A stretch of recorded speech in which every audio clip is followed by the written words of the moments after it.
What's up, guys? Welcome to another episode of Gents Lounge Live. This is a new weekly thing for us. So this is number 2, and today we have some of our favorite casual style guys hanging out with us.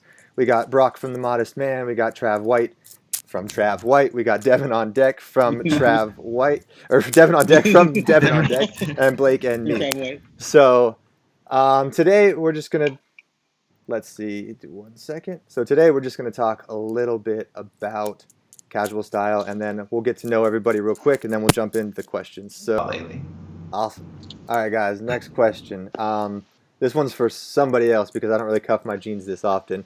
But do you guys cuff your jeans? If so, can you cuff them while wearing dress shoes, and how do you do it well?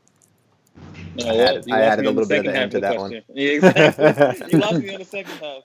I wear predominantly sneakers. I have one pair of dress shoes because George gifted them to me. So I'm probably the wrong person to ask about the dress shoe thing specifically. But yeah, I do cuff my jeans because I wear a lot of boots. Do you do like a pin roll, or what's your go-to cuff style? I haven't done a pin roll in a long time. I used to do pin rolls back like in college. Because you had wider pants, right? Yeah, exactly. You had to but pin now roll. I don't do pin rolls. No. I do like a slim roll if I want to look a little neater and like less like look at my freaking selvage. And then if I go like boots, I might go a little bit thicker, but it's all about the height of my footwear choice. I want to make sure that my break is okay. That's all it really comes down to. Mm-hmm. So how many times I cuff, but the cuff is going to be basically the same width. I always do like about a half an inch to an inch max. Even though I do have a pair of pants that are like from ASOS that are just sewn in at 2 inches, but that's kind of how they came. So they just kind of work. The pants from the thumbnail, actually. Those pants. There we go. There you go. Anybody else got cuffing? We're talking about cuffing for jeans, or are we talking about cuffing for trousers or anything? Do you cuff your trousers that don't have a cuff sewn into them? No, if I'm cuffing trousers, I have it tailored into it, have it sewn in. Yeah. So let's just say, I love doing that. I think that's a really cool look. Definitely. I feel like your tailoring has to be more on point when you want to do like a half inch or an inch cuff. Like everything's got to fit well to look like you're pulling that one off. Yeah, it's got to be tapered. Yeah, the taper's got to be there. Yeah. I cuff my jeans sometimes.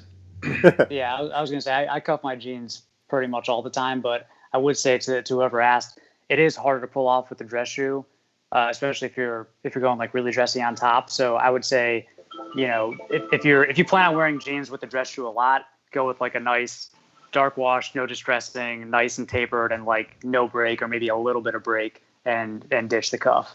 Like some properly tailored denim. Yeah, definitely. All right, guys. This one's fun. A lot of questions coming in. Yeah, tons of questions. I'm trying to keep up. We might need to just have a few people answer and then move on. So if you got a good answer, take it, and then we'll move on from there. What are some of your favorite affordable sneakers to elevate, preferably some not so mainstream brands? Who's got the underground sneaker game? Yeah. My favorite. Devin's got this answer. Yeah, it's all Devin.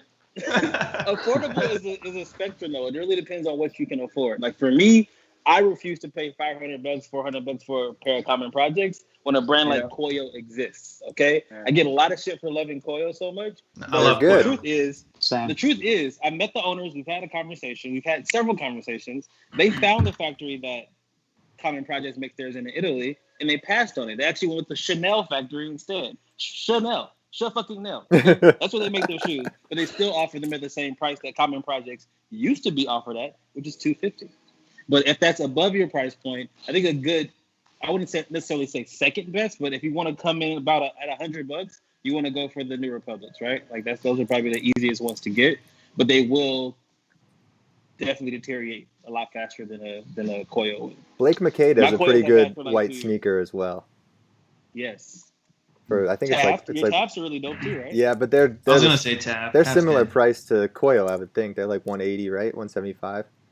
Yeah. Taft is 190 for their white sneaker, I believe. Yeah. And one brand that actually two brands that I've been really loving lately are the sneakers from Beckett Simonin, and then also the sneakers from Oliver Cabell. I've been really loving those two white sneakers a lot. I think those brands are at a great price point.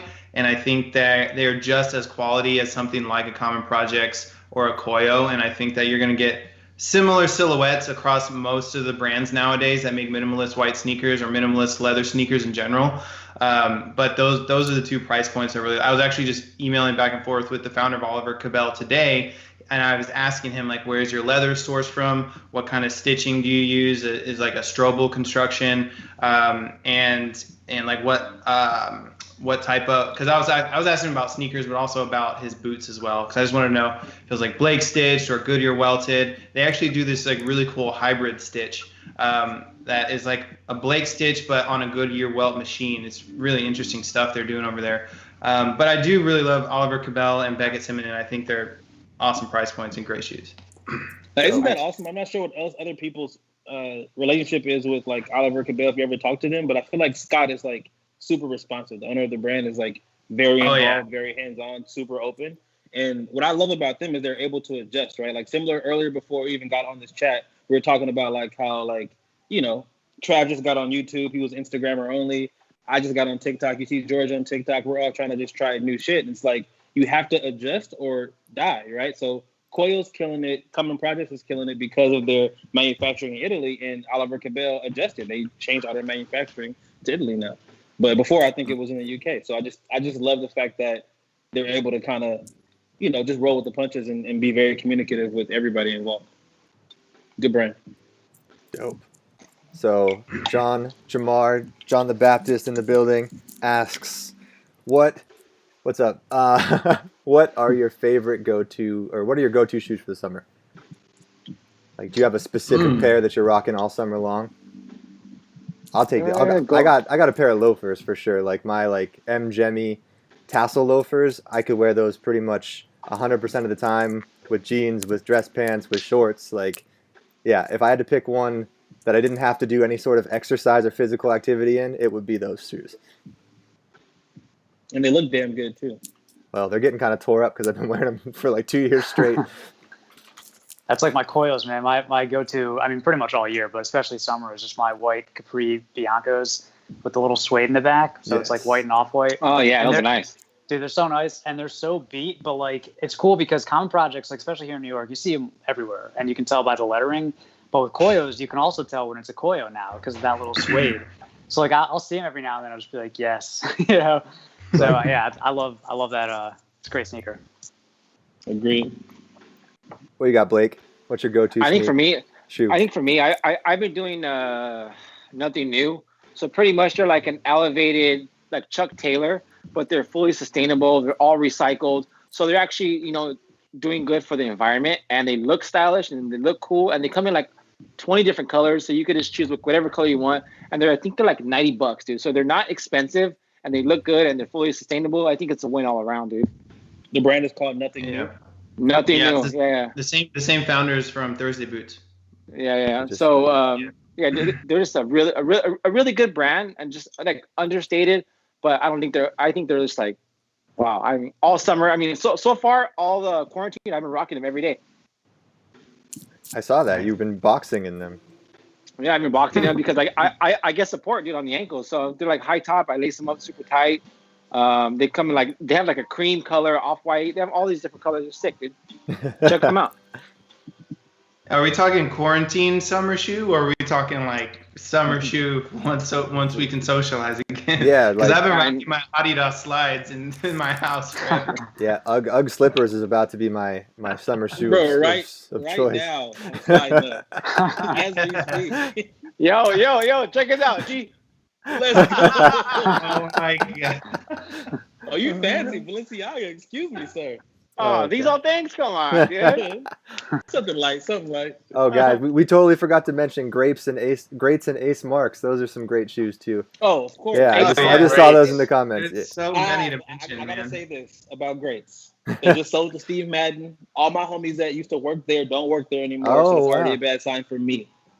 The whole team's changed. So, damn, bro. Greats. I mean, but their story on how they came up and how they use social media to like, you know, elevate that brand and get recognition is insane. Like, I mean, the fact that they sold out is one thing, but congrats to them, bro. Like, they deserve it and more, bro. That's huge. Oh, for sure. No. Definitely get your brand. But as a brand now, it's definitely going to shift. I'm sure they're going to try to cut the fat and. I mean, hey, but Ace Marks, dude. Their shoes are, for me, dress shoes are super comfy. Honestly, one of the best I've ever worn. You could actually wear those with like because they have like a wider cut with like denim if you wanted to. I know earlier you guys asked about like the cuffing of the denim. I typically don't do that with dress shoes, but I think with like an Ace Mark style shoe, you might be able to pull that off. That's just going. That's just going back. We can't sleep on our boy Marcel with his Ankara Florist sneakers. Oh yeah, yeah. So true. I mean, yeah, Blake, you have a couple pairs of those, right? I actually have his their Chelsea boots and their slides. I bought their slides because they're a good price. They're leather and it's just perfect for right now for quarantine, dude. I've been wearing slides every day, dude. And they're black, you know. So I mean, you can wear them in anything. So our guy 40 Over Fashion, John from 40 Over Fashion, sent us $10. Hey, I will Venmo John? you guys $2 each. John? And he asked, "How do we feel about floral prints for this summer?" Yes, all summer, bro. Every summer, dude. Yeah. I love floral. I mean, I don't know if it's like a coastal thing, like because I feel like New York and LA do it a lot, and we do it all the time, and we don't care. But like whenever I go back home to Pennsylvania, I get like weird looks with the Hawaiian shirt, you know. Wait. But George is wearing floral pants. There's a difference. True. And you're That's advanced. Like a floral shirt is one thing, but floral pants. Okay, I can overlook the comments on the pants because I know those are coming no matter where I am. But I do get more hate on the floral when I go home to the Midwest. But I love floral all year round. Are the pants in the room with you right now? Can you go grab them? Can you grab those pants? I know they're behind you. They got to be right there. No, they're in my actual room because I wear them so regularly that I gotta keep them close to the bedroom. You do. Big dick energy. I love it. That's it, dude. Do you think there's a specific way to like, for somebody that's never worn a Hawaiian shirt, like any tips to pull it off, like for the first time? Fit. I think fit is key. Like it can be your dad's flower shirt. It can be the one that you see people rock in Hawaii. Yeah, I mean, tell me about how much it can be, but you're gonna have to size down, dude. Like, floral shirts are just hella big and they look awful and they make you look boxy. You know, like unless that's your style, then I don't think you should be doing that. But it's all about fit when it comes to floral shirts. Mm-hmm. You can also look at like. Fit. Go ahead. I was gonna say you could look at like the scale of the pattern because like the classic Aloha shirt is like very big. Like the actual pattern's very big. You almost can't tell it's a continuous pattern, but they also make like almost mini or like micro floral print, and it's much more subtle. That's kind of what I wear. It's easier to pull off. That's like a good way to ease into it. You can also layer it. Just so it's not just pattern all over. You can like put a muted solid color and then layer it with the floral, so you have a little bit of dimension to the outfit. And Brock, I was gonna say micro as well. You can even also start with floral accessories if you're still trying to ease into floral. Like I have a floral tie. I also have some floral pocket squares that I like to rock because if you look at my style, like it's a lot of solid colors. I'm wearing a lot of like. I rarely wear patterns unless it's like a micro pattern or maybe like a Glen check or a Glen plaid or something like that. But florals for me, I'd have to ease into it as well. It's actually something that I'm trying to get more, take more risk and bring a little more boldness into my wardrobe. I just feel like I've been the same style for so long, and I want to start to add in these pieces that I can take risks with. So I think floral is actually a great first step in this upcoming season for me to start to try that. So yes, I will say one other floral tip, guys. If you want to try it and you're going on vacation, that is the time to do it. When no one else is ever going to see you again, just get a couple floral shirts from Amazon or wherever you want and rock them all vacation long. Because you start to care a lot less when you got a drink in your hand all day long. So, true. Speaking of, get it from Amazon though. Get it tailored, like Blake said. Yes. Okay. Make sure it fits. Yeah. And the last thing I will say, another easy way to get in is low contrast, right? So maybe a smaller scale. Maybe you layer it. Make sure you tailor it, but also like a low contrast print that isn't too wild or too outside of your normal style. Nice. Yeah. Exactly. You know what? I was gonna say that you can't start with like a bang. You know, don't go out there with like a fluorescent floral. Start with like something that's around your natural tones. Yeah, I saw Yeah. him. Yep. All right. So speaking of having a drink in your hand, what are we all drinking? Are we happy houring today? We I are. know We I are. am. It's almost 8 o'clock in Austin, Texas, so it's dinner time for me. So Corey, But, what's Yeah, going on? fun. Yeah, I'm just rocking some red wine right now. There you go. Oh, Ooh, nice. classy. An aristocrat, huh? Nice. What do you We got, got Brock? everything represented. We got. Well, I'm drinking some bourbon, some Oh, there you Four go. Roses, small batch. Yeah, That's the I'm drinking best. beer. That's the best deal in bourbon, hands down. it's a great deal. Like- yeah, I don't know what it is in New York, but like here you can get it for like $28, and it's phenomenal. yeah, it's like mid-30s, like which is like good for here. Yeah, Yeah. that's. I understand a nice cold beer, dude. You got Nice. you got that guitar behind you. You gonna play me something? A little country song? You know what? I've actually been learning. Wow, dude! Like Your fingers hurt? It's tough on the fingers, dude. It's no joke, man. All right, guys. Next question. How do you match your dress socks to your outfit, or if it's a more casual outfit, do you just go sockless? Asking for my new pair of tan double monks. Ooh. Hmm. I mean, I'd So- say Go I mean, ahead. I was gonna say that the conventional wisdom, like where you just can never go wrong, is just make your socks the same tone but a little darker than your pants. So if you have like tan pants, go with brown socks, and that'll always look good. So that's kind of your safe bet. Yeah, I could. I would say go bold. Don't match them.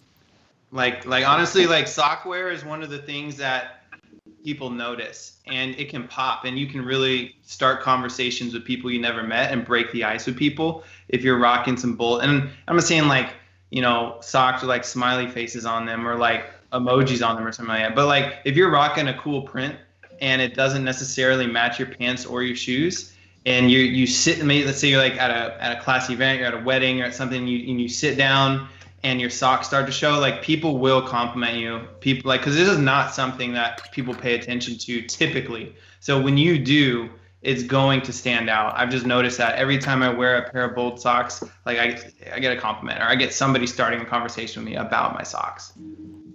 There you go. I I like that. don't wear socks, as you guys know, so I would just say go sockless. I'm not sure if you guys know, but George doesn't sweat, so he's good. Like, you got any sock tips? You're the sock king.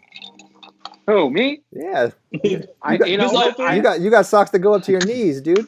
I actually, you know, it's just funny because like Travis, so I used to wear a lot of bold socks, and now I completely shifted, and I don't wear any pattern socks, any crazy stripes, no. But I do wear like color socks. So like during like the summer, I mean the winter, when everyone's wearing those deep like burgundies, then I'll do like a nice like a forest green sock that pops, but it's still subtle because it still fits in with the color tone. But I mean, I'm not going crazy sock anymore. I feel like that's very, I mean this with no disrespect. That's very like 2005, 2010. You know, like when it was like really like bold socks. I think now like it depends on the boldness, though. Yeah, I mean like the crazy colors, the diamonds and Right. the stripes, and I mean, nah, man, Like- that's way too much. Well, I mean, yeah. let your style speak for itself. I mean- Unless your style is very bold, then do it, dude. But yeah, Trav said like no smiley faces, no sailboats, no like carrots. Like you don't need to show your No, hobbies no, on no. your socks. But if Tasteful. you get creative with the texture and the pattern that's going on, Yeah, you can like you a can have plaid some blue fun. and gray pattern is Yeah. like really classy to wear with something with like Oh, a suit, yeah. like a navy suit or something like that. Like a nice argyle sock or maybe a Yeah. yeah, I would do that, but still very subtle, not like bright pink and green. You know, like No. subtle. Yeah. Yeah, no. All I right, wouldn't guys. rock that. I'm loving this chat right now. You seeing this chat right now? I'm like I think I'm a little bit too high. What's going on? Everybody's having Whoa. a conversation. No. I'm Fluorescent too high in the floral chat. towards his nickname. How high are you, George? Whoa. I'm trying to see which question I'm You need going to scroll add down, in man. next. There's some good stuff happening in here. All right. Anything that we should answer? Call it out. I'll find it. Ooh, someone gave Gentleman's Gazette socks a shout out, and I can attest yeah. they are great socks. Fort Belvedere. Are they? Raphael's the good stuff. Yeah, they're really good. I gotta get some there. I mean I love like a high sock. It's funny, like with my trousers, I love a like almost knee high sock, dude. George always laughs at me, dude. But I feel like They never fall your down. pants, yeah, they never fall Yeah. down. But also, like your pants are just draped nicely, dude. Yeah, you don't even need pants. You know that like You know, they go up so high. no, Just no some pants at all, long shorts, and you're all good. dude. Long shorts. All right, guys. Next question. Any tips for finding what colors match your skin tone? Do you guys pay attention to this, like color theory and okay? Because I started to, and then I just did what I wanted to do. Floral I mean, at pants. the end of the day, that's what you have to. That's what you have to come down to. I think trying shit on, looking in the mirror, and seeing if you like it is probably the best bet. But there are like general rules to follow. But you mean like every rule is meant to be broken. So like everything we say right here can also be contradicted by the next person, right? Like Yeah. Travis like, I love both sides.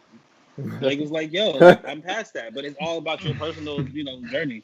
For me personally, I know I'm not gonna wear like a brown on brown because my skin is brown. So like I'm gonna look like I'm a toe, right? I'm look like I'm just like one fucking block of nakedness. So I think if you just contrast against your own skin tone, I think you're fine.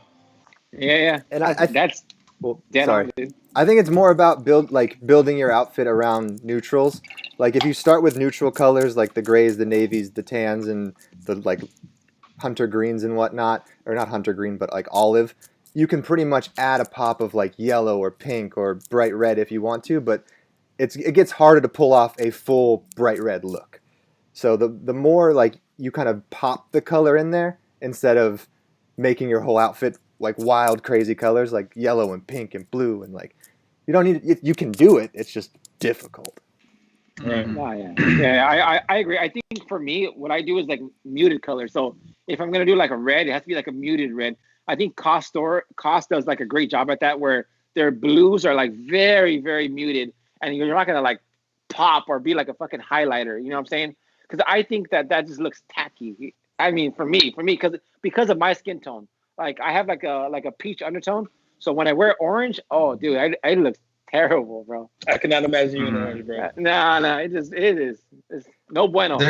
When I style my male clients, before quarantine, I had a lot of like local clients that I would take shopping and things like that. That's a common question that came up, was like how to match things, how to match colors.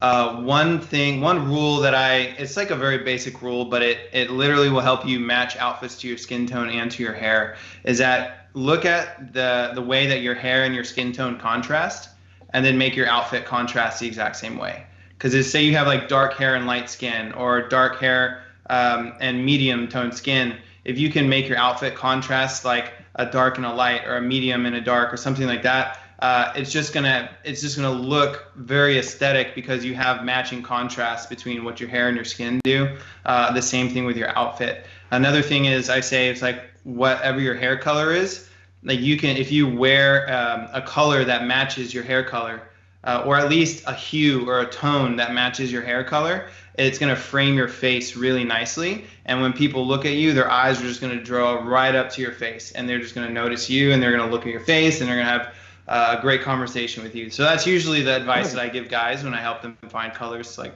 match your skin and match your hair. Travis, you're a stylist? Yeah. Like that's like your day job.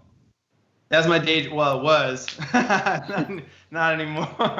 You should have been on YouTube way But sooner, man. You took too long to get on here. Right, dude. I know. Dude, I just actually posted a video.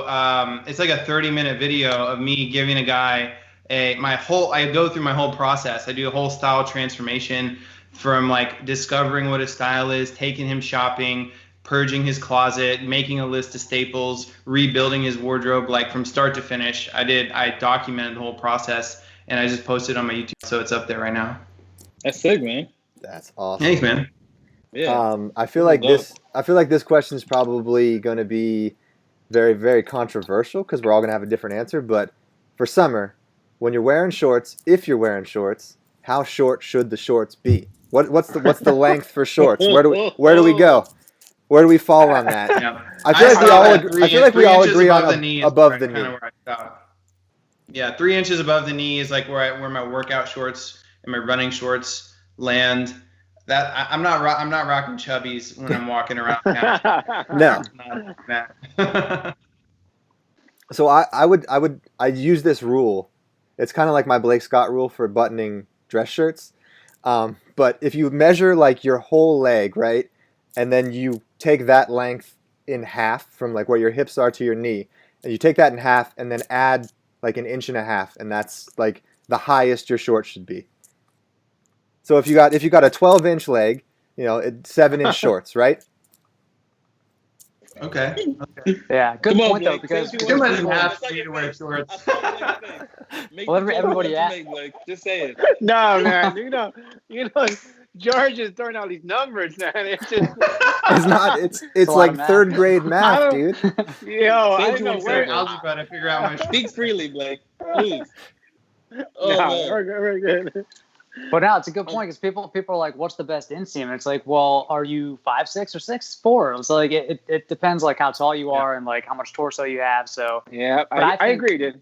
for sure above the knee. I mean, can we all Yeah. agree on above the knee? Yes. Yes. I would say yes. I don't think Blake even agrees on shorts though. Man, it's hard because like also if you have like skinny legs or if you're like Are a you guy has thick insecure about your legs. abs, Blake?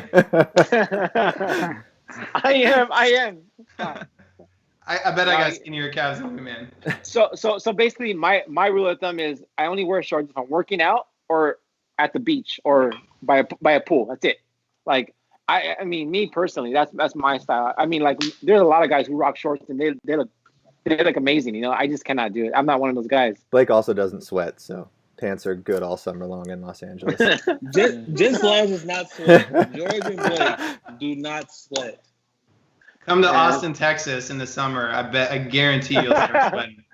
I'd probably be wearing shorts. Oh, all right, love guys. Texas. So we figured out where we should all wear shorts now. Let's Yes. see. What was I gonna ask? I saw a good comment come in and then I lost it. Anybody see anything that we want to tackle right now? There's a lot of good questions. Someone asked, what would you get with your $1,200 stimulus check from the government? Food. I love it. Rent. Rent is what Rent, I'm getting food. with my. But if I still had a job, I don't know. What would you guys get if you had $1,200 to spend on whatever? Like, Savings? no, but like for real, like you could spend it on anything. If You have to spend it. on clothing. Yeah. I would just get a very nice, like leather jacket, maybe, or just want like an item that you've been wanting to invest in a long time, and it'll last you a lifetime. Smart. And you haven't come around to getting it yet.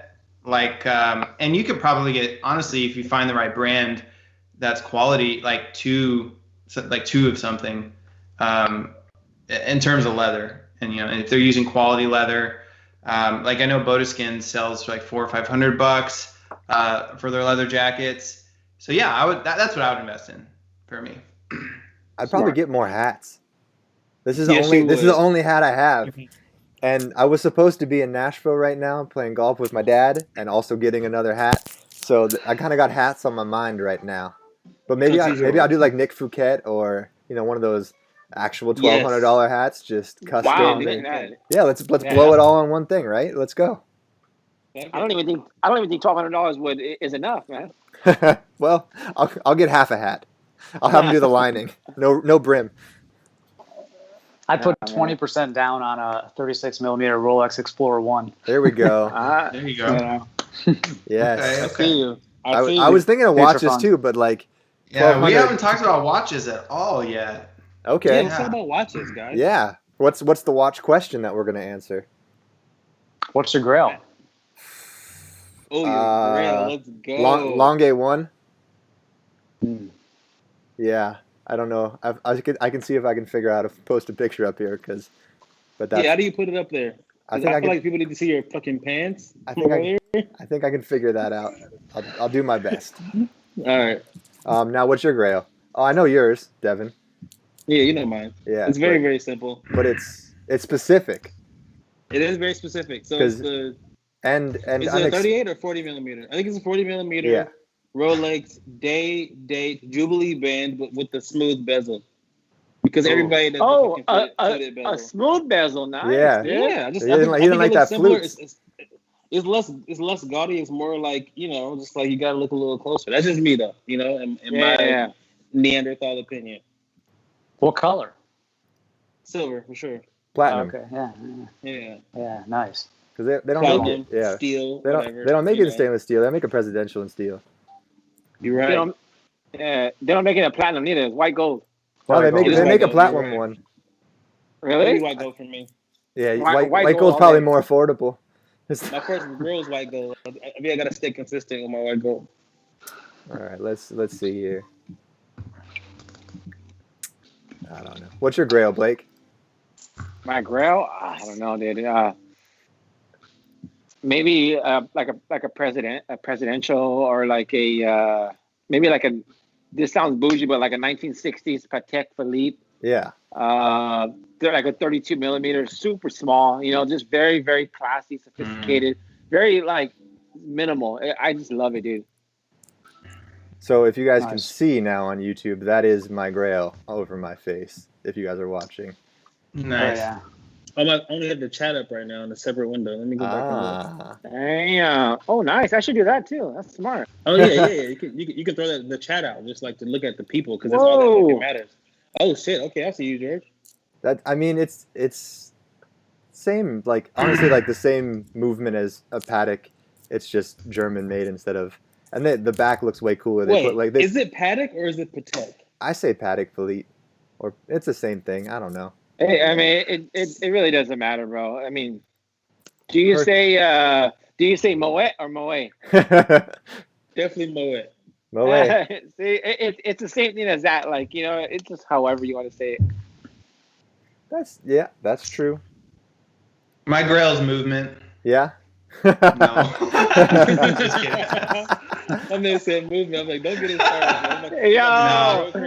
I love I thought you- honestly. I would love like an Omega Speedmaster. Like that's an obtainable Grail for me. Like I think that would be a great watch to pass down as an heirloom, and I just love, especially the one from like the James Bond films. You know, I think it's just a classic. Hell yeah. Yeah. That's a great watch. I think it's also important to say that, you know, a lot of these watches can be like an investment piece. So they actually garner value. They gain value throughout the years versus like devaluing. So Right. like if you get like a Timex, it's gonna like be worth nothing. But if you get even like the most basic Rolex, it's gonna increase in value over the years. You know.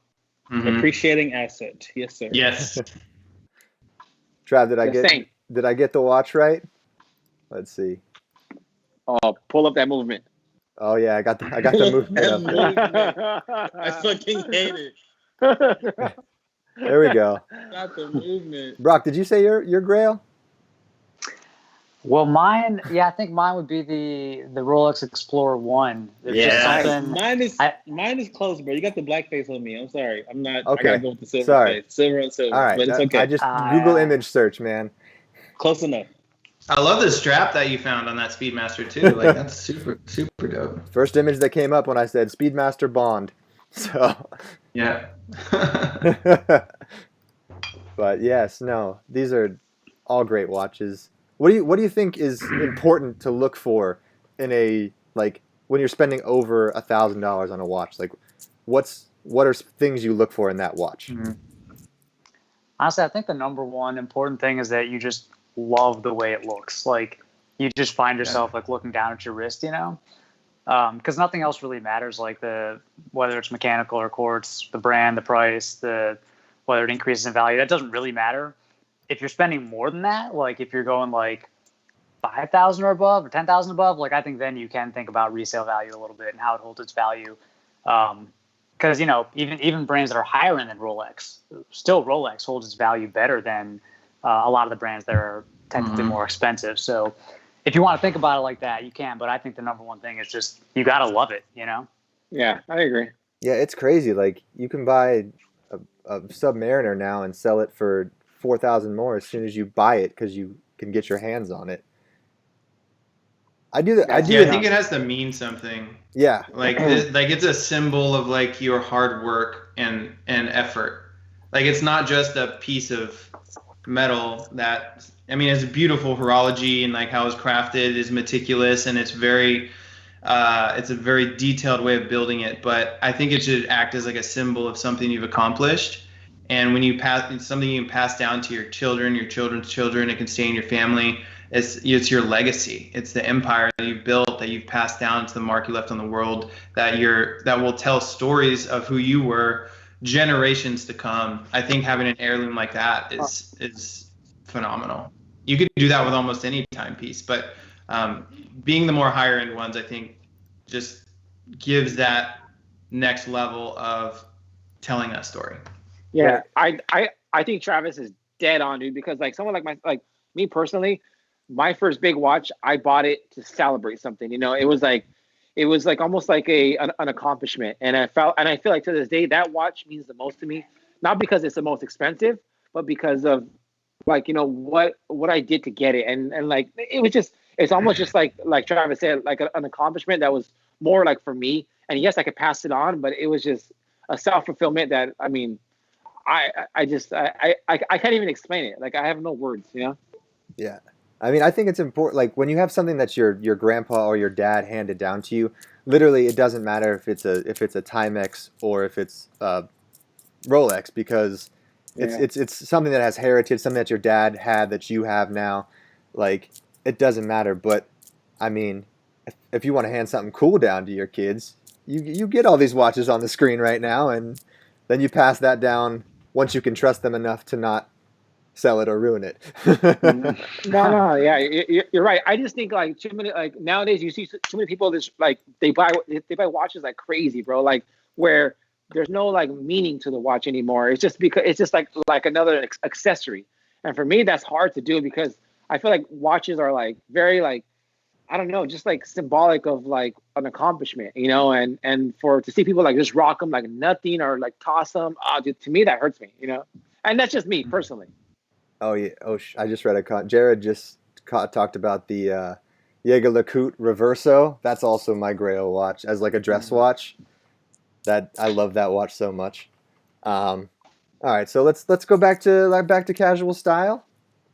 Sure. Yeah. Talk about whatever. Yeah. Whatever. Anybody. We got some questions from Travis's Instagram actually. So I think this is a fun question. Can you combine streetwear with casual style? I guess first we should really talk about what is casual style versus streetwear. Yeah, I think that's apples to oranges a little bit. I think any style can be casual. I don't know. Like, are you familiar with the archetypes, like Tanner Guzy's archetypes, the refined, rakish, rugged, things like that?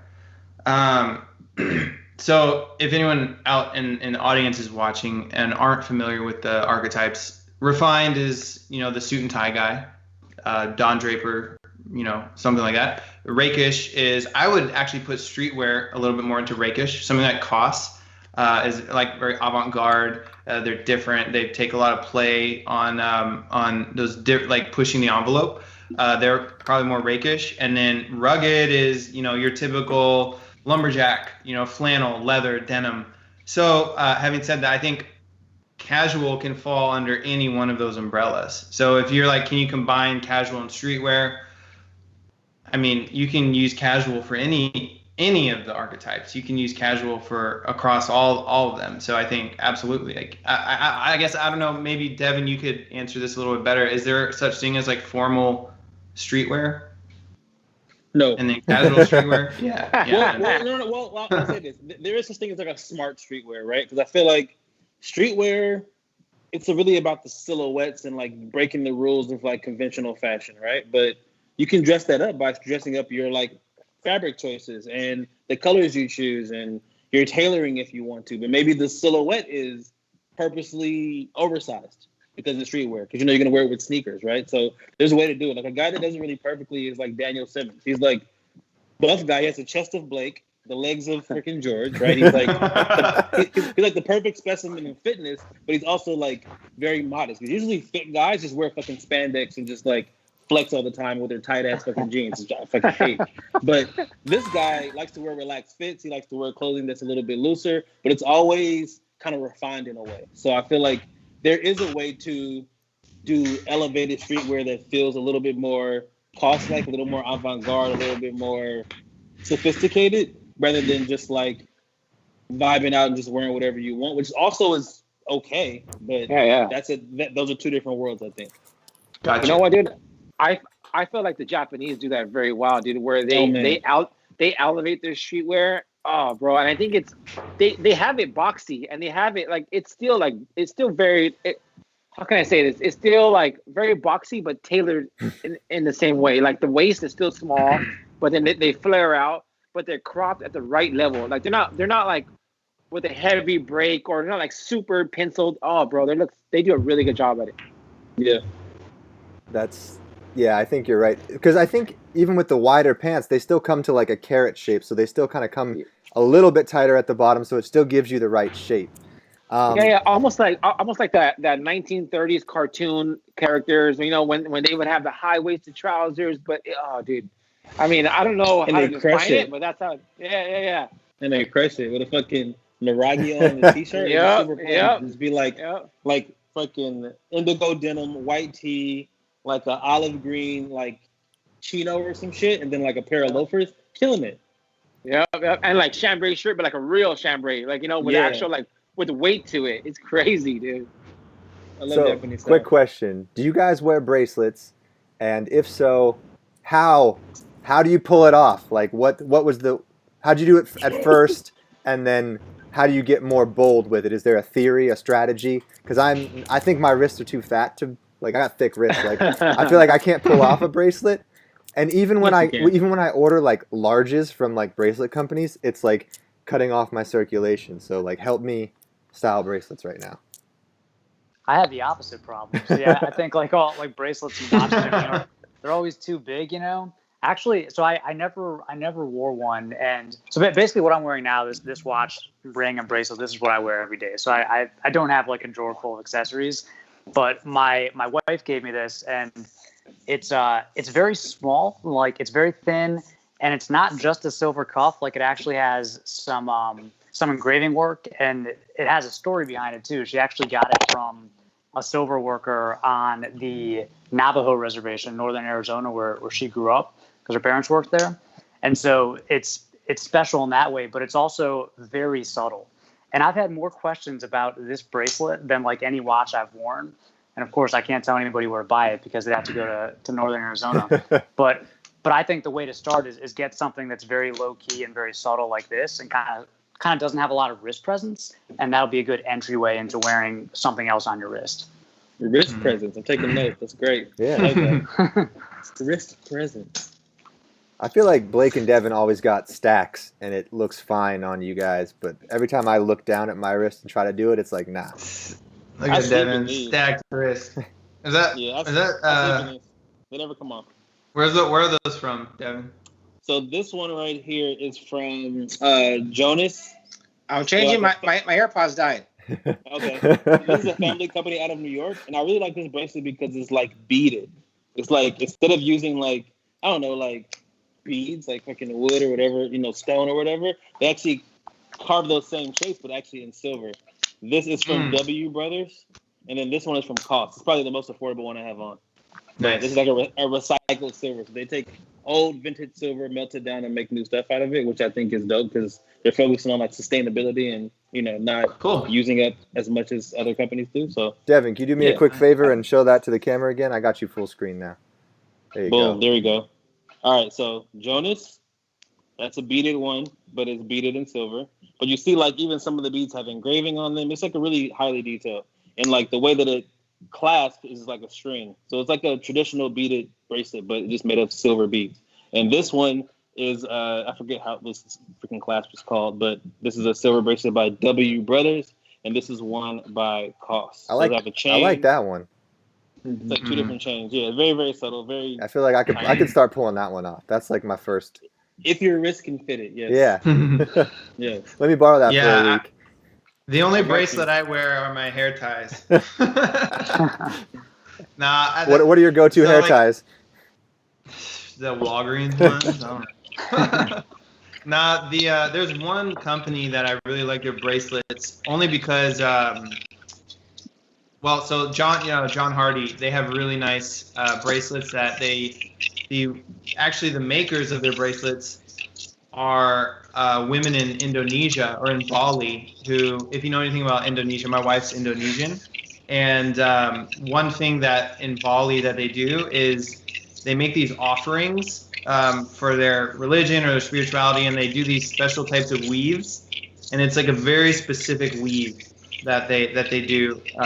And so what John Hardy did is they took that weave, and they have native Balinese women do that weave, and they use it as a bracelet. And so like I've worn that bracelet many times just to pay homage to my wife and like where her country, where she's from. And it's one of my favorite bracelets, and it's a really subtle design as well. I think it works phenomenally as if I spread out the watch on my left hand, the bracelet on my right hand, and then I'll do like my wedding ring on my ring finger. But in terms of like rocking bracelets, that's how I would do it. I would spread it out and make sure that all of the jewelry is, it's not stacked on one. I don't know, Devin might disagree because he stacks it up and it looks awesome. It's all personal style. Yeah, man. It all works. Moving on, I think this is probably the epitome of casual style, but what are your guys' go-to gymwear brands? Like what's the best gym short, gym shirt, gym shoe, gym accessory? All four. Hit it up. Depends if I'm running or lifting. But okay, you get two then. I guess I use Nikes to run in, the Pegasus, and then I use the Metcons to lift in. So regardless, I still use Nikes. I also have been enjoying Everforward's performance gear. That's it just is moisture wicking, and it has like inner lining to keep everything in place. And then also I gotta go back to my boys at Built. I love the Built Basics, their workout gear, their tech fabrics. The tank top, like tech tank top is phenomenal. Yeah, it's awesome. I love it. Yeah. I just tried a brand called 10,000. Yes. You guys heard of them? Oh yeah, the shorts. They do more than shorts, right? It's more than shorts now, but yeah, that's kind of like their flagship, and it's kind of like if you've ever worn like the Under Armour Speed Pocket, like short with the built-in liner. It's like a better version of that, Nice. Really good short, like nice and tapered, but like really stretchy, so you can lift or run, do whatever. No, 10,000's dope. What's your go-to workout shoe? I do the Reebok CrossFit Nano, which is like a do anything shoe. There you go. Yeah. Blake, what do you got? I know you're in the gym every day. So my two brands are Nike and I use Rhone. I love Rhone, bro. I mean, it's just like the fit, the style, and it actually like, I don't know, I like it. And then I use Nike, and I use like Travis, I use the Pegasus but I use them as like to run and to lift. That I feel like they're very comfortable, and like I just don't get tired with those, Yeah. I run all day in the Pegasus Turbos. I ran a half marathon in the Zoom Flies. So and I got a pair because I don't know have you guys ever read Shoe Dog by Phil Knight? It's like the story of Nike. Yeah. And his phenomenal book. I highly recommend it. But if you know anything about Nike, they were Blue Ribbon Sports before they were Nike when they first started out. And a shoe that was it was a limited release was the Nike Vaporfly Blue Ribbon Sports Edition. And I got myself a pair of those, and I'll tell you what, I haven't even taken them out of the box because I don't want to run in them. Because I just feel like the resale value of those is going to go up and up and up and up. I'm just holding on to it as a collector's item right now. I would love to run in those, but I think they're too like, I don't want to dirty them up or anything. Let's see them. Yeah. Devin, you got any gym clothes tips? Just shoes. The Nike Flyknit Racer, I feel like is an all-around good shirt. Oh, hell yeah. I never run long, so 3 miles is my max, and that's probably where they're really good at. So probably not long distance, but they're just a good all-around gym shoe. I've been using the APLs a lot, and then On Running. So they have these like cloud tech. Yeah, it looks like you're running on springs. But damn, those are dope. Those are sick, dude. Yeah. You better not run into those, dude. The Blue Ribbon Sports Edition of the Nike Vaporflies, which if you don't know, the Vaporfly is what the marathon world record was set in. So those are hard. So the Vaporfly is like if you're running professionally in marathons, like that is what you run in the Vaporfly. And this is the Blue Ribbon Sports Edition. You can kind of see like blue ribbon right there. That's And yeah, dude, I haven't even taken them out of the box. I mean, I just took them out. Yeah, I haven't worn them though. I'm keeping them like in the box. I don't want to even put them on my feet. I They're think, sick, dude. didn't they do like some research about that shoe that like everyone tried other shoes and that shoe was like 5 seconds faster per mile? Like 4%. Yeah. 4% energy return. But to be honest, all of the other running shoe companies are now putting carbon plates in their soles. So, I mean, everybody is hating on Nike because they broke records in it. But all of the other running shoe companies are still putting carbon plates in their soles. Nike just did it first. You know, it's like have you it's seen like those innovate. the Victory insoles that are supposed to like help you run and jump higher? There's like a No, insert. I assume it's probably the same similar technology, but it's like Victory without valves in it. They look pretty cool. Yeah, no, I'll have to check that out. I haven't seen that. So yes, Roan is the best. 10,000's awesome. One other company that I've been like looking at, but it's stupid expensive for gym clothes, but ASRV. It's like military, like weird style, but I freaking like it's like camouflage. It's totally my stuff. But I just picked up a couple face masks from them because they came out with some camouflage face masks. So stoked on those. But yeah, check out that and see what you guys think of ASRV. Their Instagram is killer. Yeah, right? You follow them? For sure. They got like 1 million followers. They come on my Explore page a lot. And they got the dudes that do the stupid like push-ups while they're doing battle ropes, and it's a lot of excessive exercising. But That's nuts. It's like yoga people that just do handstands and stuff all day long. You're showing off that you're super strong. We get it. Like you work out. A lot of good questions coming in. Shout them out. I'll find them. Okay, let me see. Best brand for Goodyear welted dress shoes around 200 USD. Boom, got it. Blake McKay, I would say. Like, is Blake McKay Goodyear welted? Oh no, they're Blake stitched. Hence. Wait, no. Oh no. I know. Yeah, you're right. I know. Thursday Boots is Goodyear welted. Yeah. I don't know if their dress shoes are Goodyear. I know their boots are Goodyear. I imagine they're going to use the same construction process. That makes sense. Dress shoes as well. I wish I could ask Unboxing Mania a question and like, what is the reason that it needs to be Goodyear welted?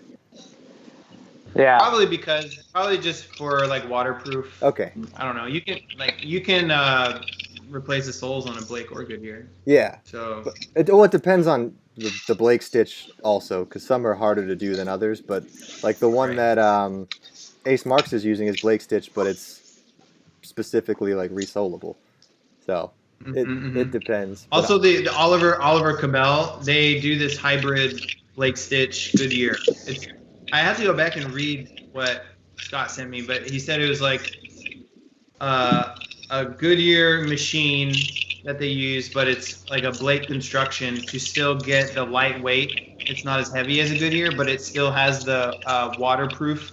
It's like a 93% waterproof versus their Blake was a 87% waterproof or something like that. So, but they use it. I don't know what they do. They do some like crazy hybrid sole adhesion. It's insane. Can I just vent for 1 second? Because I feel like everybody asks that what the best. They always want a Goodyear welt if it's a dress shoe, and this is nothing against Unboxing Mania, but everybody on Reddit comments, they always want a Goodyear welt. But how many guys have actually had a shoe resold? Right. Almost nobody gets their shoes resold. You know. I get it for the water. I know I can make it last a lifetime. I get it for the waterproofing right, aspect of it, like depending on where you live. But like have any of you even had a sole or shoe resold? I have never. One. I did one. Like honestly, I think it's because of like Allen Edmonds, and they really, really pushed it. It was in all their ads. Like they were just advertising Goodyear welt like crazy. So they kind of set the bar on what shoes should be. But like a lot of Italian shoes aren't Goodyear welt. They're like, I personally am not a Goodyear welt guy unless I'm using a boot. Right. But I mean, yeah, I mean, like, again, I feel like the thing about Goodyear welts is it makes your shoes wider and bigger and more substantial. Exactly. So if you have a heavier too. if you have a Oh my slim God. if you have a slim silhouette, it's so difficult to make like a thick shoe look great on your foot. So like you can get like a really thin seamline, like streamlined Goodyear welt shoe, but it's going to cost you like $900. And like sure, but for me, like I wear Blake Stitch all the time because that is what my silhouette fits. So like if you want to wear like a slim suit and have that Italian vibe, you're not gonna pull it off great with most Goodyear welted shoes. No. So yeah, I'd say that's a good point, Brock. Yeah, like if you find yourself wanting a Goodyear welt, just make sure you know why you want it. And if it is a good reason, like weatherproofing or something, that's a good reason. But if it's just because it's kind of a buzzword, like I feel like overrated. Reddit had a lot to do with the Goodyear welting situation as well, because those guys get very sentimental about going against what they think is like the uniform of men's fashion. So, but so aggressive. yes, I started when I started Atlas and Mason. I got on there to get like some like fashion advice, and they're like, "Get out of here! You're not wearing an Oxford button down and Goodyear welted Red Wings." And I was like, yeah, all right, okay, bye. Let's see. Any other questions we should get to that I'm scrolling through?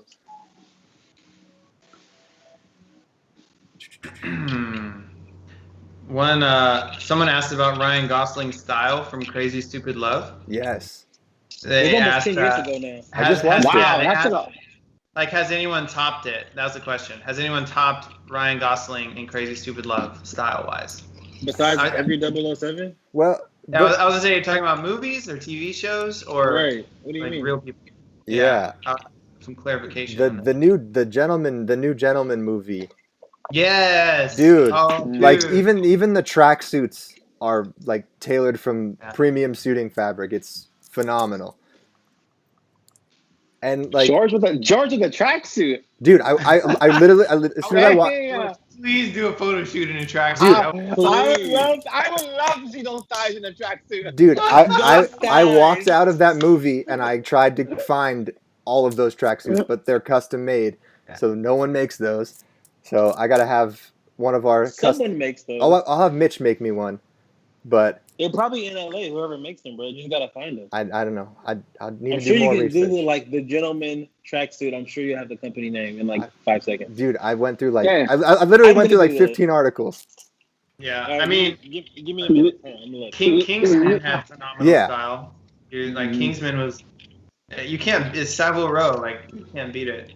But I also feel like that movie has a lot to do with Ryan Gosling's attitude and like how he like also gets women at will in that movie, which is also desirable for most guys that want to dress up and drink old fashions, which I think is probably 50% of the reason most guys dress up and drink old fashions. I mean, that's why I started. I'm gonna be honest. Like, I love that movie, but I never made an old fashioned before that movie.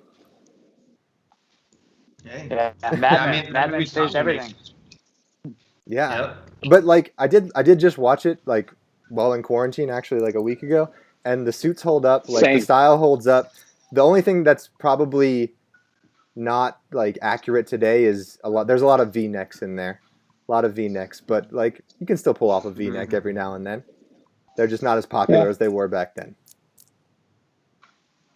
But he wears like even like peak lapels back then when skinny lapels were still in, so he was doing some wide stuff, which was interesting. In LA, that's really rare. Yeah. Someone asked, what are your opinion on mixing competing brands? Well, I don't have a problem with that. I would say as long as it's not like the brand isn't flashy, as long as it's like your clothing is the brand is not bold and out there. I don't know, like you're wearing a Nike hoodie with like Adidas shoes or something. I don't know. You don't do that? I might have done that a long time ago, but not anymore.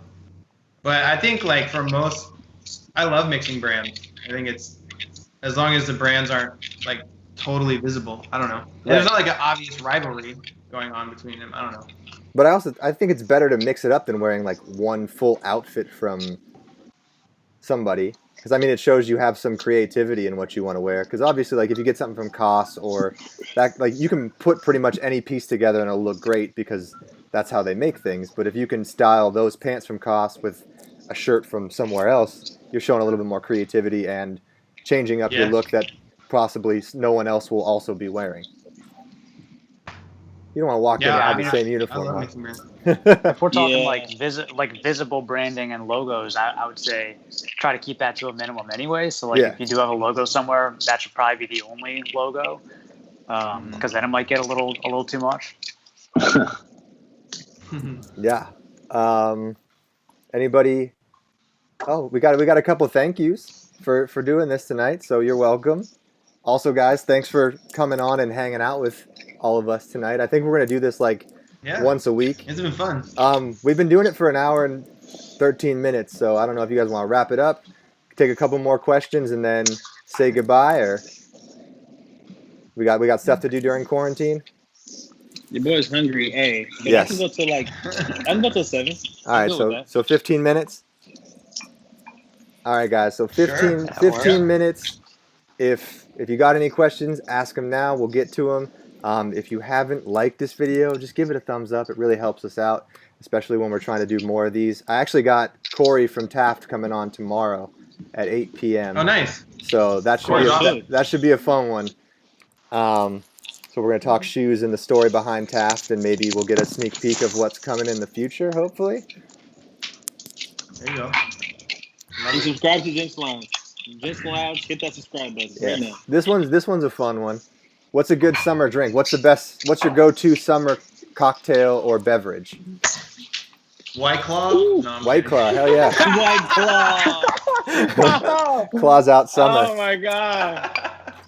Whiskey sour for me. Whiskey sour all day. If I'm going to cocktail, whiskey sour. Yeah, that's a good one. What about by a pool? Like, what's the go-to pool cocktail? I don't know if you're sipping whiskey sours by a pool. I feel like you just go beer, right? Pina colada. Yeah. Gin and tonic. Gin and tonic. Gin tonic all day, dude. Moscow Mule. I think is good. That's good. Yeah. What about you, George? You make cocktails every day, so. So alcoholic. You've had the punch that I made, right? That pink one. Fucking premium, it's dude. Gods. Like for summertime, that is like so. If you guys want to make, I'll give you the quick recipe on how to make any punch you ever want. This is exclusive. Yeah. This is exclusive, guys. There's Get your pens and paper out right now. Get your pens and paper out. There's a rhyme that you can follow. So 1 part sour, 1 part sweet, 2 parts booze, and 3 parts weak. So for my punch, I go lemon juice is the sour, simple syrup is the sweet, and then I'll put either whiskey or vodka in there as the 2 parts of booze, and then I do 3 parts like the passion tea from Tazo tea, and like if you want to garnish it with some mint or basil to add some extra flavors in there. But literally, you can batch it for your whole party. You don't have to make cocktails the whole time. Super easy. And Devins had it. I'm pretty sure Blake's had it, so they can vouch. I've actually had it before we filmed because you wanted me to try it. Those dangerous. If anyone can comment on the video where Blake has drank my punch before it, let me know. Anybody else got a go-to summer cocktail?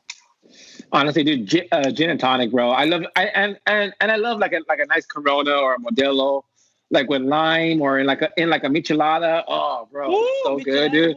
Come on now. So good, dude. Yes, sir. Yes, sir. All right, this one's a good ender. Trends for 2020. What do we see coming in the future? More sweatpants if you don't get out of this fucking quarantine shit. Yes. That's casual, comfy, long hair. Shit you go around the house. Exactly. Trav, I'm catching up, bro.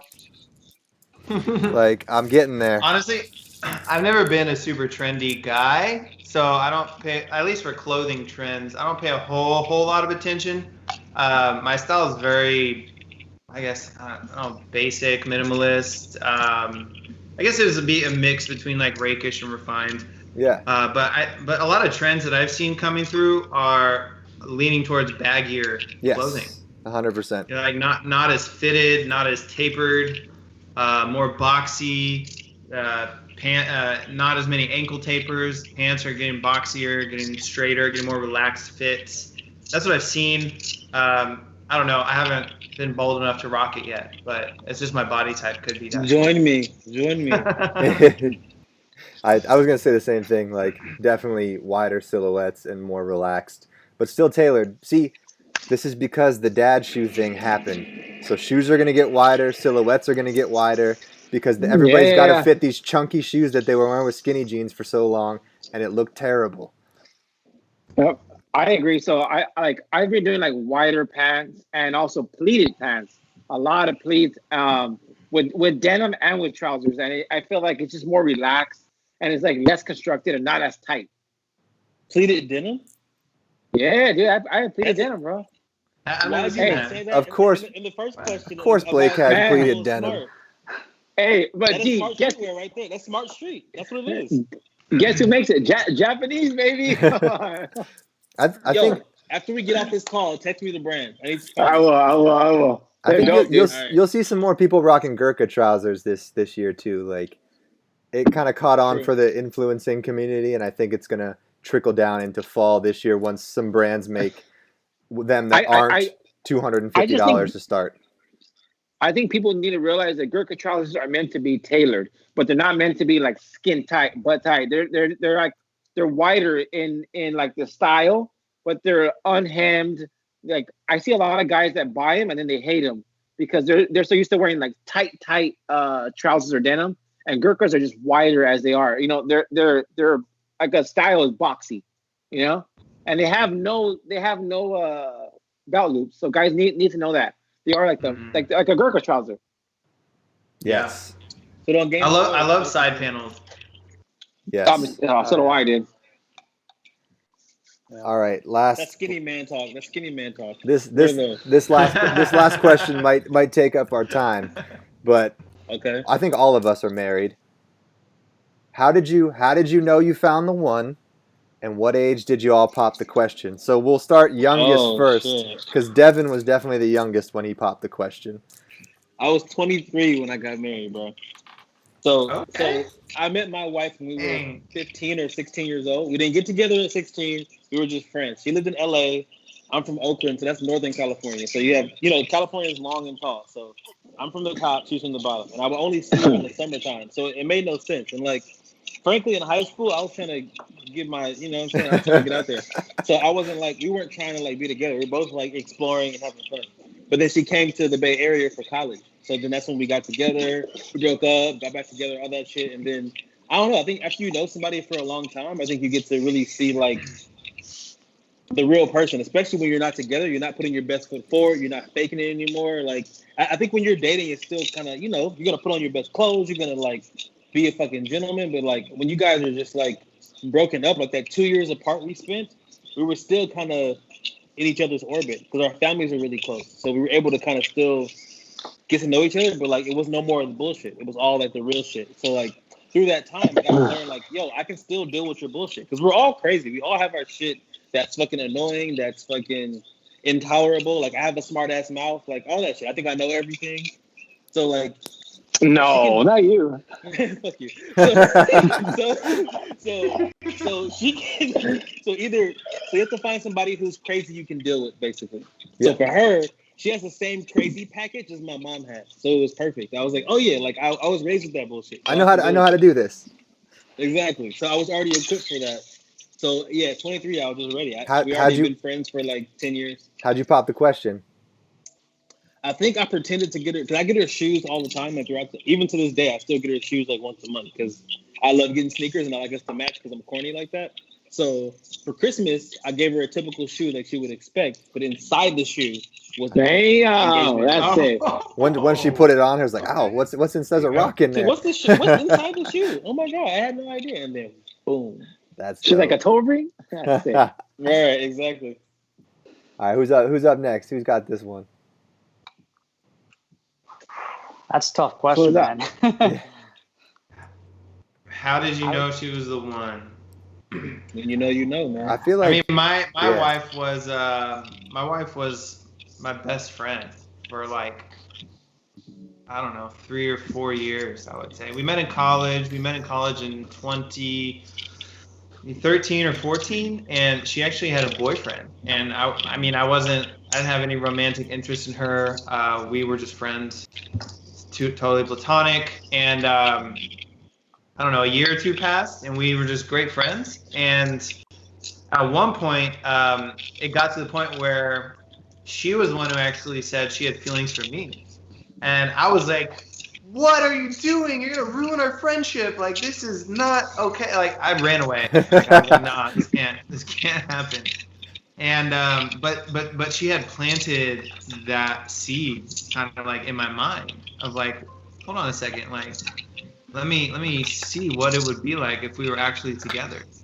And I thought about it. Like, it just kind of started organically growing.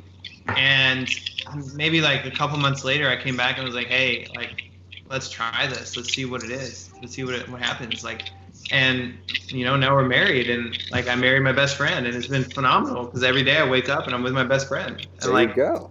I don't know, like that. So how did I know? Honestly, I didn't. Like, it was like, it had, like, she had to say, like, because I didn't have feelings for her like that, but when she came out and said it, I was like, wait, this is actually perfect. You're Like, this could be a phenomenal relationship. Yeah, that friendship is important, dude. Yeah. If I could have married my best friend Tony, I totally would have. But you know, he's a handsome devil. I mean, we'd have a good time for sure. But I mean, I just needed someone that put me in my place. Like, all the girls I dated before my wife just kind of let me do what I wanted to, which was a lot of like dumb stuff that I shouldn't have been doing anyways. So my wife just started calling me out on a lot of my bullshit, honestly. And like, I didn't realize I needed that until I found it, and I kind of loved it. So yeah, we met in Vegas, and then dated long distance. Yeah, dated long distance for like 3 years. I flew up like every weekend, like every Thursday to Monday, which kind of worked out really great because I got to work like 60 hours a week Monday to Thursday, and then I just had the weekend to chill with her. But then, yeah, I knew after kind of spending a lot of time with her and her family together that it was the right thing. Like, I could do this forever. So, you know, it's important to have a good like family is important. Because like exactly. we just clicked right away, which also helps. You know, when you're having some issues with your significant other, it's also helpful if you can talk to, if their family's not ganging up on you too, and they're like trying to help you through this to like keep you guys together. Like, that's so big when they don't just like drop you because you're being some certain type of way to, you know, their daughter or their sister or whatever. So it's also good to have family like that. Absolutely, her family's hella cool. I would tell you my engagement story, but it's too long, and it's so sad. It's a good story, though. Oh my God, yeah. So needless to say, it didn't go as planned. So tell Oh my God, please tell us. Tell someone what you're going to do, so people know what you're going to do. Okay, I'll go quick if I can. Blake's out. But he just Irish goodbye. Maybe he'll jump back in. But basically, I wanted to propose in San Francisco when my parents came out to meet her parents. So we all got together. We took a trip to San Francisco, and I had the idea to do it on Lombard Street because it's, you know, overlooking the whole city. It looks really great there. And my plan was to just get there, take a photo, and tell my mom to like, I was like, take a funny photo, take a happy photo, and then I was going to get down on one knee and be like, take a photo like this, and do it. So we get there, and like, I'm taking the photo. I got like the first two out of the way. We did a happy one, a sad one, and then there's this like family of people from out of the country. I think they were like from Germany or something, and they want to take a picture where I am. And my mom's like, let these people go, like let them take a picture. And I'm like, oh my God. So then they take a picture, and as I'm doing that, my father-in-law is like, well, all right, I'm going to go to the top. So he leaves. So I'm like, what is going on? And then like we get to the top of the hill because I was like, okay, everybody just left me now. And it didn't look right up there. So we had our first date at the pier in San Francisco. I didn't realize that there's like 60 piers in San Francisco also. So I was like, okay, we'll go to the pier. Like I'll do it exactly where we had our first date. That'll be perfect. And then we get down to the water, and I'm like, it was at like Pier 45, and we're at like Pier 20. And I'm like, oh my God, like that's 5 miles away from where we are. I can't do it here. So then I was like, okay, this literally went so wrong. So then I was like, I'll do it on a cable car. Like we'll take a cable car. Like that's super San Francisco. That'll make sense. It'll be cool. So we're like waiting for the train to come, and I guess it was taking so long. And my father-in-law yet again goes, I'm just going to call an Uber. And then he calls an Uber. So now we're in the car, and I'm just like freaking out. Like I'm literally sick to my stomach, like sweating, have had the ring in my pocket all day. And finally we went out to dinner at this Thai place, and I legitimately felt sick. And my mom's like, you should go get some air. Like you don't look great.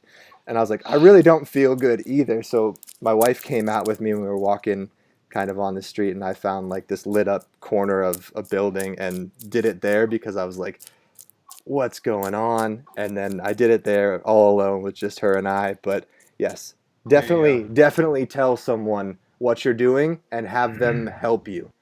Because I was all that counts is that she said yes. That's dude, I was so worried about like ruining the surprise. Like I wanted everyone to be surprised at the same time. Because I didn't even tell my mom or my dad that I was going to propose. Like I wanted to surprise them too. And yeah, that backfired 100%. So tell someone, have them help you, and just stick to the plan. If there's a family of Germans trying to take a photo, tell them to wait and just do your thing. Family of Germans. I'm just saying. Oh, man. Sorry, that was super long, guys.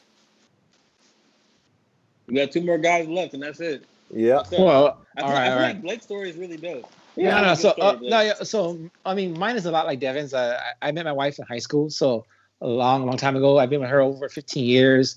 We kind of grew up together. She's my best friend. Like we clicked so well together that like we almost can finish each other's sentences, but yet we're so different, you know. Whereas like she likes black, I like white. She likes green, and I like blue. You know, we're very, very different, you know. But then when we mix, we just mix so well, and it's just so easy. We kind of grew up together. I keep saying that is because like we went through all the trials and tribulations. We fought, we laughed, we've done it all together. You know, we traveled the world together. When we started this company, you know, when I started like blogging, we did it together. It was her idea. You know, it was almost like let's take a chance. We've worked together. I don't know. It's been great. And when I felt it was time to propose, I did it without her even knowing. You know, like I told her dad and told my mom, and that's it. No one else knew. It was just us. We took our first trip to Fashion Week, which is I went to Pitti Uomo. I was in Italy. I was in Paris. I did London, and this is my very first time ever traveling abroad. So I thought, you know, this is like 2000. This is like 8 years ago, whatever. I thought it was going to be my first and only time going there, you know, because I didn't do this kind of stuff. And to make a long story short, dude, I proposed to her in Paris. I had this idea of being cliche and proposing to her like by the Eiffel or by some like historic landmark. But in the end, dude, I ended up proposing to her on the balcony of like a hotel that we were staying at, which was like 50 euros a night, you know, drinking like $6 I think it was $6 rosé. It was like not anything fancy. We were in our robes, but bro, it was, and it was so cold, dude. Like I'm talking about like, I want to say like 50 degrees, like for us, you know? So it was perfect, dude. It just fit. I proposed to her on one knee. She was like surprised, and then we called our family like right after that. And it was just honestly, it was amazing. It was like I married my best friend. Again, like George is saying, like if you get married Tony, what I did, I married my best friend, you know, and like I feel like we have a great time. I love my life, dude. You know, I have no regrets. If I always say if I lose everything tomorrow, as long as I have her, I feel like I'll be fine. You know? There you go. There you That's go. it. And Blake, Love how it, man. dope is it to have a woman that was there before all the clout? That like Yeah, she helped you build the shit. She Like did. it's invaluable. It's invaluable, bro. Because especially in LA, you never know what a woman is really here for. Yeah. And you know what was great is that it was crazy. Is like our first stateside fashion week in New York. I was like, babe, like I really want to go to this Tommy Hilfiger show, but we didn't have any money. And she's like, all right, let's go. But we didn't have the money to stay in a hotel, so we stood at a friend's house on their couch, and she came with me and stood there with me, bro. Like that's where it's like, whoa, like we didn't have we didn't have any hotel, no accommodations, it was standing only. And from then on out, dude, I was like, wow, dude, she's a ride or die. Ride or die. Heck yeah. Yeah. And cheers to that, guys. And last but not least, man, you guys have these crazy stories. Actually, I just celebrated 2 years with my wife. Congratulations! Yesterday. It's been married for 2 years. Thank you. Yeah. It's funny. Actually, she didn't know. So when I met her, which was like 6 years ago or something, I had the Modest Man. Like I had the modestman.com, but I wasn't really telling people about it, you know. And then she found it, and I remember it was like our second date. She's like, I found your website. Like, I found you on the internet. You know, I was like, ooh. She was stalking you, bro. Yeah. But no, she's, we met in D.C., and then we moved out to Arizona.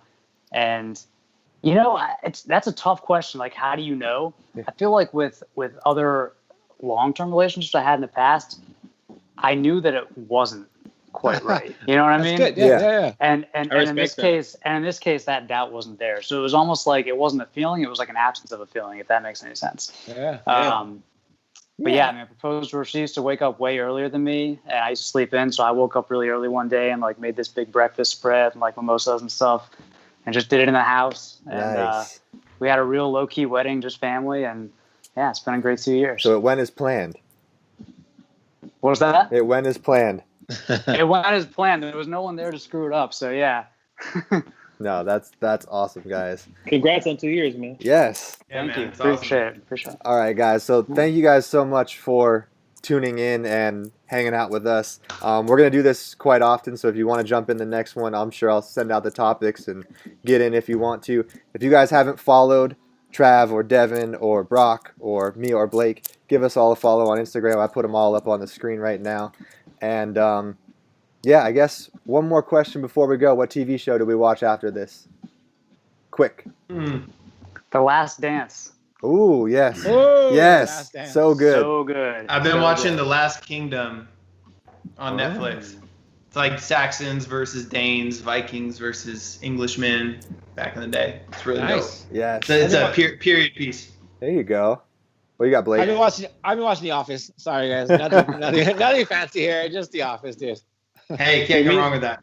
It's been Succession on YouTube. I mean, not YouTube, but fucking HBO. Oh, Succession. Oh, that's a good one. Yeah. Succession. All right, Yeah, so really good. for those of you that were ever fans of Gossip Girl or The OC, watch Outer Banks. I'm telling you. I heard it's like an East Coast OC. Dude, I I did it in one night. It's like 8 episodes. I stayed up till like 6 in the morning, finished it. damn. Yeah. So it was fun, but also Westworld, because Westworld's dope. Oh yeah. So Fire. Cool. once again, thank you guys. See you guys Thanks, everyone. after we get all out of quarantine. Maybe we should get together and hang out, and Please let's take a trip. do it. Yeah, so ready thanks for to setting see us up. people, man. All right. All right, guys. Later, guys. Stay safe. All right.